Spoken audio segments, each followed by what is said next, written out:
Góðan og blessaðan daginn. Þú ert að horfa á fyrsta þáttinn í seríu sem við erum að byrja hér hjá Tveir fellar sem fjallar hlaðvörp. Í dag ætlum ég að tala hljóðnema. Við ætlum að tala gerðir hljóðnema, hvernig fór rafmagn, hljóðmynstur hljóðnema og svo ætlum ég að mæla með nokkrum bara fyrir hlaðvörp og ýmsar aðstæður. En já, við skulum bara byrja. Gerðir hljóðnema. Í fyrsta lagi þá til dynamic hljóðnemar og svo til condenser hljóðnemar. Hver munurinn á dynamic og condenser? Hvað þetta?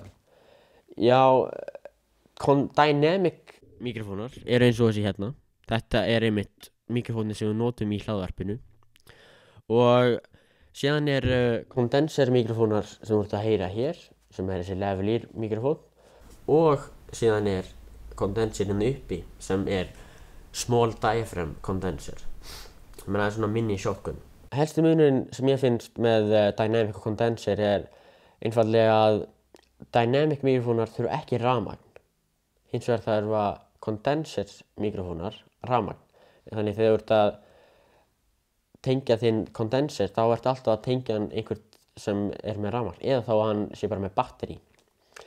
Og við ætlum að ræða hvernig hlaðnir eða nota hvernig fá rafmagn. Þá það vanlega í gegnum XLR snúrur. Og þessar XLR snúrur þær eru mjög sniðugar og eru miklu betri heldur en svona 3.5 eða svona headphone snúrur og þær flytja rafmagn. Og svo það miklu betri líka með svona interference og þannig ég myndi setja tengilað myndbandi sem útskýrir interference og XLR snúrur hérna niðri. Og síðan líka munur á condenser og dynamics að dynamic mikrofónar nota ekki rafmagn en að því þeir nota ekki rafmagn þá gefa þær ekki frá sér eins sterkt hljóð. Þannig hljóðstyrkurinn hærri í condenser mikrofónum sem þýðir það að þegar þú ert með dynamic mikrofón sem gefur minna hljóð frá sér, eða minni hljóðstyrk, þarftu náttúrulega að hækka meira í honum á hljóðupptökutækinu eða í myndavélinni sem þýðir að það kemur meira hiss eða svona noise, background noise. Þannig flestir condenser eru með sterkari hljóðstyrk. En það svona pros and cons. En síðan annar munur að vanalega eru dynamics miklu sterklega byggðari. Þannig mjög frægur mikrofón sem heitir Shure SM58 eitt frægasti svona handheld dynamic. Hann hefur notað sem hamar, bara ekkert mál. Allir svona sem eru svona live mikrofónar, allir svona tónleikum, þeir eru byggðir til að geta verið notað sem hamar eða kasta í gólfið og svona. Þannig vanlega þeir miklu sterkari. En þú getur hins vegar fengið condenser sem mjög sterkur. Það bara miklu dýrara sko. Síðan annar munur að vanalega þegar þú ert að hlusta útvarpið, þá svona útvarpsrödd eða flest podcast líka, þeir eru teknir upp á dynamic mikrofón. Þeir eru með svona boomy, svona útvarpsrödd svona. Þannig, ég skal bara sýna ykkur núna. Núna ég að tala í Behringer XM8500 Ultra Voice. Þetta einmitt hljóðnemi sem við notum. Og mér hljóði vera bara mjög fínt og ef þið viljið vita þá kostar þessi ekki nema 2000 krónur. Þannig dynamic mikrofónar geta verið fengið, þú getur fengið þannig mikrofóna á mjög ódýrt verð og eru mjög sniðugir. Svo, já, ég með lavalier mic og þarna síðan svona small diaphragm condenser.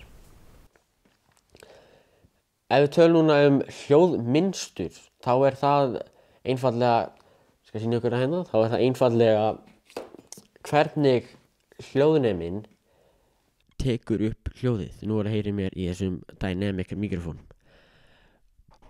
Hvernig hann nær hljóðinu basically.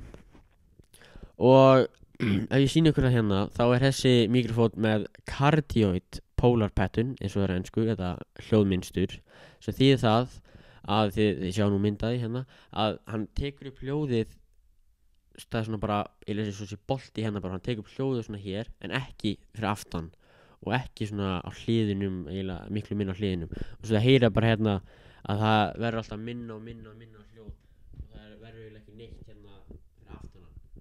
Og svo heyriði miklu betur í mig hér. Þannig þetta er hljóðmynstur í einföldu máli. Og það er til fullt af hljóðmynsturum. Svona shotgun mikrofónar nota supercardioid eða hypercardioid sem er svona miklu svona directional eða svona beinni línu, þú veist, ef þú ert með einhvern mann sem er allir langt í burtu þá ertu vanlega með shotgun, flesta kvikmyndir eru nota shotgun mikrofónum og síðan er annað polar pattern sem er omnidirectional og þetta er mjög oft notað omnidirectional og það er einmitt eins og þessi hérna, lav mikrofónin, svona clip-on, hann er omnidirectional sem þýðir það að hann tekur upp hljóð allstaðar í kringum hann. Þannig að það skiptir ekki neitt, þú átt ekki að beina hann einstaðar. Og mikrofónar sem fréttamenn nota, sem kallast ENG mikrofónar, Electronic News Gathering mikrofónar, þeir eru með svona lengri stöng og eru með svona handheld og þeir eru omnidirectional, þannig fréttamenni þurfa ekki að hafa miklar áhyggjur af því að beina þessu akkurat af munninum af viðmælendanum. Þannig þetta eru hljóðmynstur, helstu eru cardioid, omnidirectional og svo supercardioid. Supercardioid er á shotgun, omnidirectional á fréttamikrofónum og lavaliers og síðan cardioid er vanlega svona handheld eða studio mikrofónum. En hljóðmynstur og kondenser og dynamic mikrofónar. Hljóðmynstur getur verið alveg sama á kondenser og dynamic. Það breytir engu máli hvort það er kondenser eða dynamic. Þeir nota allir sömu hljóðmynstur, getur verið eitthvað af þessum þremur eða það er líka til fleiri.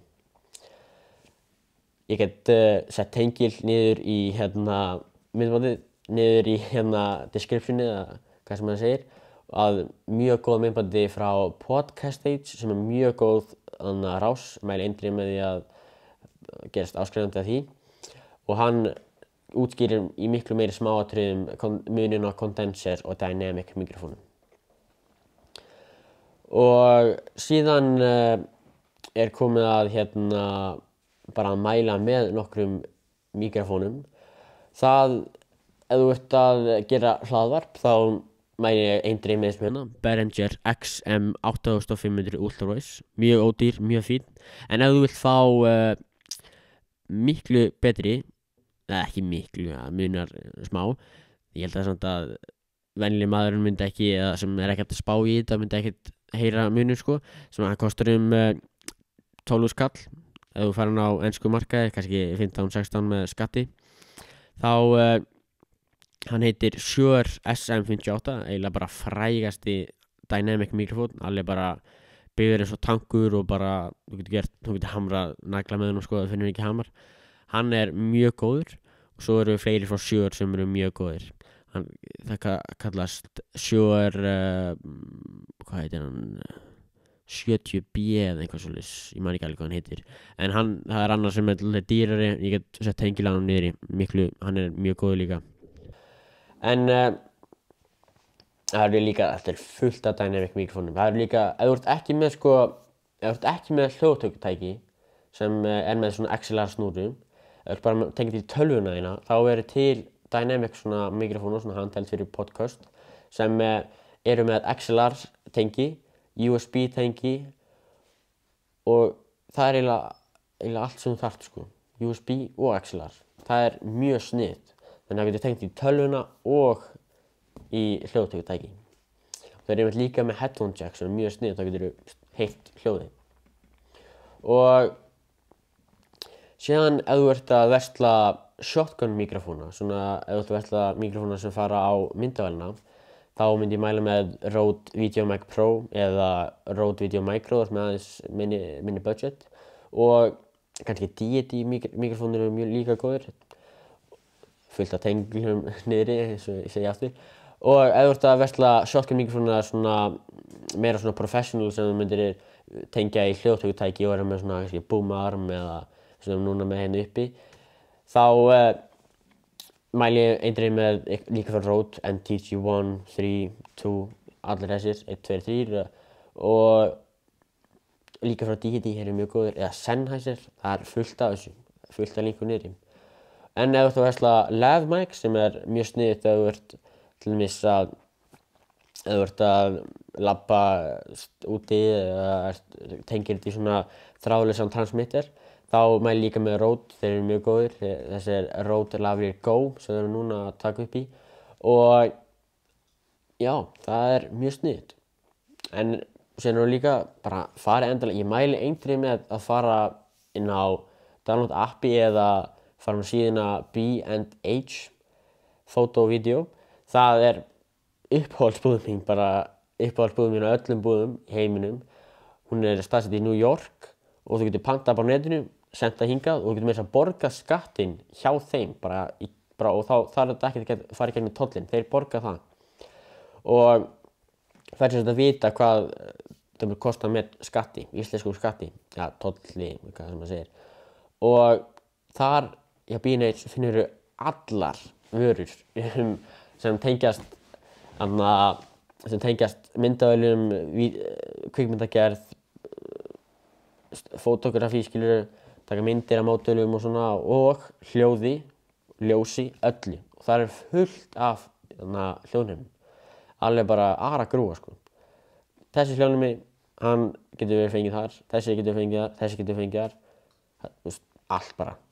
Mæli eindregið með því. Og síðan náttúrulega getur líka keypt á Íslandi, hjá BK eða hjá hljóðfærahúsinu eða bara Reykjavík Photo og alls konar fullt af þessum maður. Þannig þarna eru nokkrar búðir, nokkrir hljóðnemar og já, ef þið bara vonandi lærið eitthvað af þessu, endilega setjið niður í kommentin eða hafa einhverjar spurningar eða viljið sjá eitthvað fleiri myndbönd og það er hægt að gera ljósamyndbönd, hljóðtökutæki, eftirvinnsla á hljóði, eftirvinnsla á myndböndum, klipping á podcastum, bara you name it, sko. Fullt af áhuga á myndavéljum, hvernig myndavél ég fá mér, 4K, 1080, hvað fullt af þessum maður. Þetta er allt svo spennandi. Þetta ég áhuga þessu öllu. Endilega bara, ef einhverjar spurningar, endilega sendið bara DM á Instagram ef þið eru að klippa myndband og eru að spá í eitthvað, klippa með DaVinci, Premiere, Final Cut. Það er bara allt maður, Avid eða maður veit ekki maður. Herru, bara takk hérlega fyrir að horfa og bara hafa það gott. Og endilega haldið áfram að búa til myndbönd eða podcast eða tónlist, hvað nú er að gera. Hafa það gott.